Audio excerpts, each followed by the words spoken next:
I'll tell you the one thing that has changed for the multiplex industry. And, I've had the privilege of actually setting up a business channel in India, along with one of the biggest producers of Bollywood movies in India, which was Bloomberg UTV at the time. And I saw the way UTV actually changed the way content was approached in Bollywood.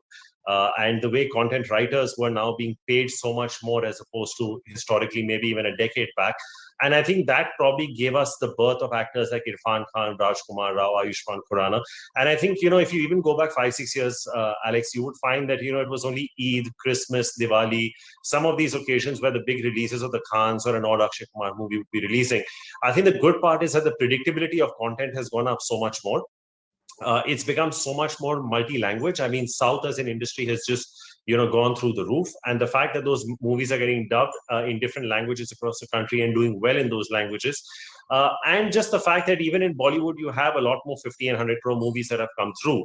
I do understand the last 5-6 months have been a lull. But that's because you had a lot of these movies that were either in post-production just before COVID or had to be rushed through production in COVID so that they meet their deadlines. A lot of this inventory was relatively old. But I think come this Diwali, where you have an Ayushmann movie, later this year, you have a Ranveer Singh and Alia Bhatt movie. I think the entire situation will revive. I think most of these multiplexes have worked their cost structures really well in the pandemic.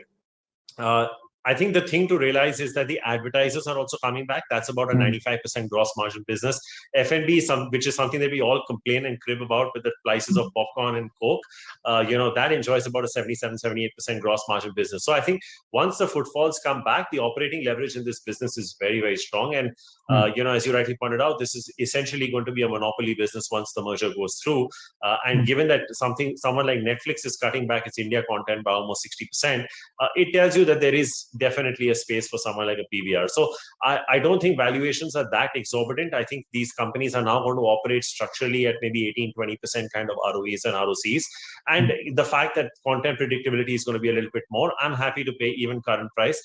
I wouldn't be surprised if you tide over this interim pain, the stock would probably even return you 40-50% over a certain period of time.